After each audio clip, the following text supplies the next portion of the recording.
Test cricket is widely regarded as the pinnacle of the sport because it challenges every dimension of a player's skill, temperament, and endurance over 5 grueling days. Among its many trials, batting in the fourth innings stands out as one of the most demanding tasks. As the match progresses, pitches deteriorate, variable bounce sets in, spin becomes more potent, and scoreboard pressure mounts, making run chases increasingly difficult. The mental resilience required to handle fading light, aggressive fields, and the weight of expectation adds further complexity. While cricket has evolved across generations with improved fitness, better equipment, and more aggressive approaches, each era presents its own unique challenges. Therefore, analyzing the top 10 fourth innings batters over the last 15 years offers valuable insight into how modern players have adapted to these pressures. It allows us to appreciate their ability to succeed under intense scrutiny in a rapidly changing cricketing landscape, where fourth innings mastery still remains the ultimate test of a batter's class and composure. Before we begin our countdown, I would like to state that we are only considering all stats for test matches played after 31st December 2010, so I am afraid we won't be discussing some of your all-time favorites, although some stats really surprised me. Also, we will restrict our search to batters who have played a minimum of 20 innings. So, let's begin our countdown. At number 10, we have our first Englishman in the list, Sir Alastair Cook. Sir Alastair Cook is a former English cricketer who played 161 Test matches from 2006 to 2018, scoring 12,472 runs at an average of 45.35, including 33 centuries and 57 half-centuries, making him England's highest Test run scorer and the sixth highest overall in Test history. He made a remarkable debut with a century against India and went on to score centuries against all 8 Test opponents, with his highest score being 294 against India at Edgbaston in 2011. He also holds the record for most runs as an opener in Tests, which symbolizes the remarkable consistency of his career. That is also the reason I am willing to ignore his abysmal fourth innings average of 34 by scoring 1,011 runs in 35 innings. The reason he is on this list is because despite being an opener, he was still able to hold his ground in tough conditions by playing about 80 deliveries on average before giving up his wicket. At number 9, we have Assad Shafi. Now, this player wasn't someone whom I was expecting to be on this list, but trust me, there are more like him. Over his career, Shafi has played 77 Test matches, scoring 4,660 runs at an average of 48.6, including 12 centuries and 29 half-centuries. He has been known for his ability to perform well in challenging conditions, exemplified by centuries against South Africa in Cape Town and New Zealand in Sharjah. Shafi's Test career spanned from 2010 to 2023, during which he was a key middle-order batsman for Pakistan before retiring from all forms of cricket in December 2023. Although he is not celebrated as much as his contemporaries like Babar Azam, what made him appear on this list are his tremendous fourth-inning stats.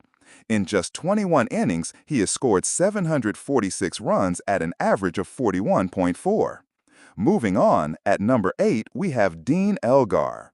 Despite a difficult start with a pair of ducks on debut, he went on to establish himself as a key player, scoring 5,347 runs in 86 tests at an average of 37.92, including 14 centuries and 23 50s. If you look at his fourth inning stats, he has scored 869 runs at an average of 39, which might seem not very impressive to some. However, if you look at the fact that he is notable for carrying his bat through a Test innings 3 times, a rare feat matched only by Desmond Haynes in Test history, you will realize that his resilience in fourth innings should not be taken lightly. In fact, he has remained not out 22 out of his 28 fourth innings outings and boasts an average of 87.4 balls-faced dismissals, which is even better than Joe Root and Virat Kohli.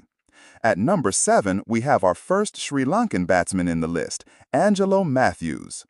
Angelo Matthews made his Test debut for Sri Lanka in July 2009 against Pakistan and went on to play 108 Test matches, scoring 8,167 runs at an average of 44.63, including 16 centuries and 45 half-centuries. Known as a reliable middle-order batsman and a useful all-arounder, Matthews was also Sri Lanka's youngest-ever Test captain at age 25, leading the team to notable successes such as the 2014 series win in England. He demonstrated strong performances both at home and abroad, with nearly half of his Test runs scored outside Sri Lanka, and averaged over 50 against teams like Bangladesh, New Zealand, and Pakistan. It was tricky to position him in this list, given his fourth innings average is below Shafiq and above Elgar. However, his stats look balanced both in terms of time spent on the pitch and runs scored. In 32 innings, he has scored 1,024 runs at an average of 40.96, while facing at least 89.44 balls before giving up his wicket. At number 6, we have Hashim Amla.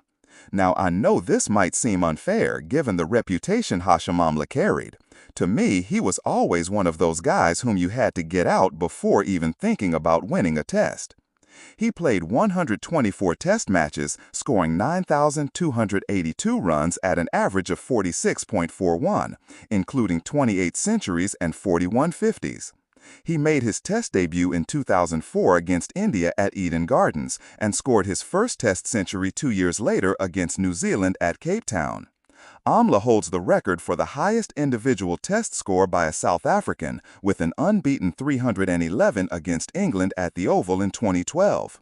Known for his elegant and consistent batting, he scored centuries at 16 different grounds and against 8 different opponents, with 6 centuries against England being the most against any team.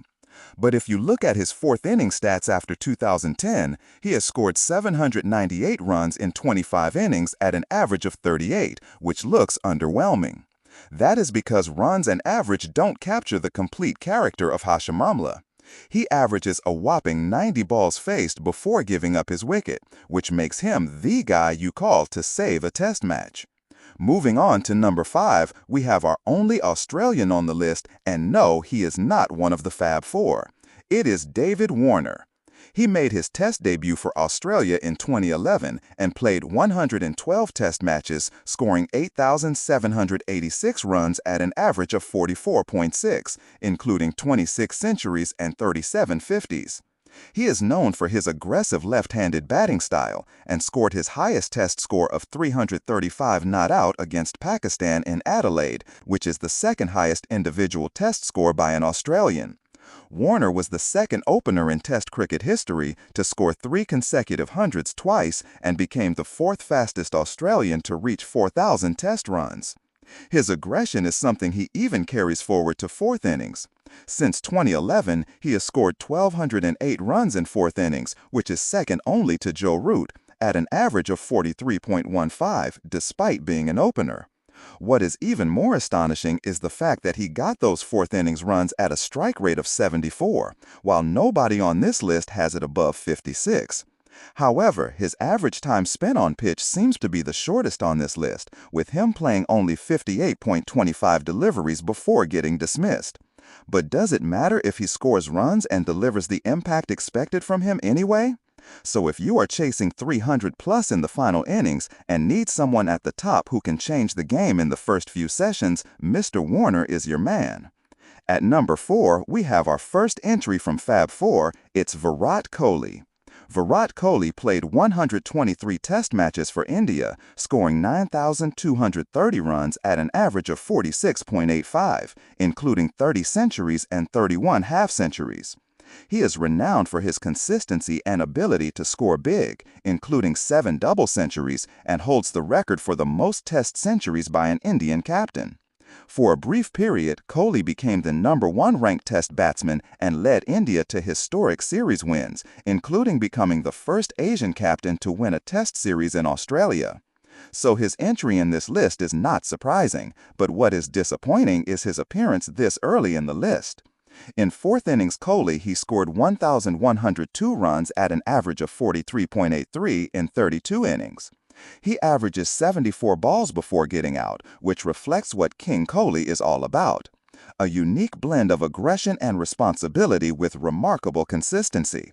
If you want to know more about my analysis of Kohli's Test career and why I feel his retirement came earlier than required, then please check the link to my other video in description. Moving on at number 3, this might get a bit controversial.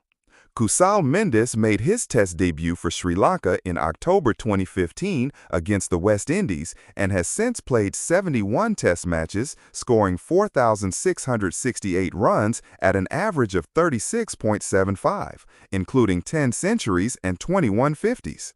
Known for his right-handed batting and wicket-keeping, Mendis has played key innings both at home and abroad, with a highest Test score of 245 against Ireland in April 2023.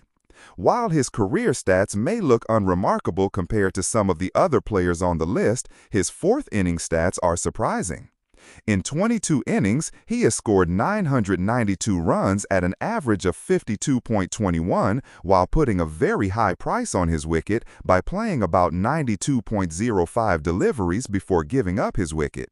While some of you might argue that his stats might be skewed because of the opponents he has been playing against lately, I would say that this is not something that I control. Cricket is not played for stats. Stats are just an outcome of what is offered to players, and I believe Kusal Mendis has earned his place on the list by utilizing those opportunities well. Now that we are in the grand finale with top 2 batters, I am quite certain that you would have already guessed them correctly. It was difficult to place one above the other, but in the end, I had to be unemotional about it and just rely on stats. At number 2, we have Joe Root.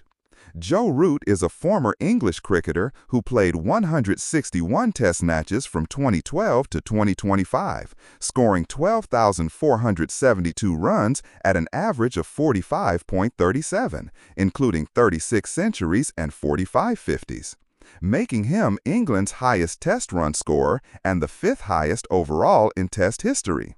He made his Test debut in 2012 and was known for his elegant right-handed batting, originally playing as an opener but mostly batting in the middle order. He holds the world record for the highest fourth-wicket partnership in Tests, 454 runs, along with Harry Brook, and the highest 10th-wicket partnership for England, 198 runs, with James Anderson, which shows how frustrating can he be as a batter. If you look at just the fourth-inning stats, in 50 innings at an average of 42.10, he has scored 1,684 runs, which is the highest in Test cricket till now, with Sachin Tendulkar at second place with 1,625 runs. Him being supremely experienced in fourth-innings batting, along with his average of facing 86 deliveries before getting dismissed, earns him the second spot on this list. And finally, at number 1, are left with only one choice. Kane Williamson made his Test debut for New Zealand in November 2010 against India, scoring a century on debut at the age of 20. Over his Test career, he has played 105 matches, amassing 9,276 runs at an impressive average of around 55, including 33 centuries, the most by any New Zealand batsman. He became the youngest and fastest player to score centuries against all Test-playing nations and holds the record for the most Test centuries and double centuries for New Zealand. Williamson captained New Zealand to victory in the 2021 ICC World Test Championship final and is widely regarded as one of the best contemporary batsmen and greatest New Zealand captains of all time. His fourth-inning stats are mind-blowing, with 1,083 runs scored in 29 innings at an average of 51.5. His average is 92 deliveries faced before getting out. Moreover, out of his 29 innings, he was dismissed only in 21 innings, which leaves him with the third-best not-out rate in this time period, behind James Anderson and Ross Taylor. He is more consistent than Root and Kohli, scores at average like Mendis against all opponents, stays at the crease longer than Amla. What more can you ask of a batter in the fourth innings? That's all for today. Feel free to drop a comment if you disagree with this list or if you want me to do a breakdown analysis of any other cricketer. Thanks for watching this video.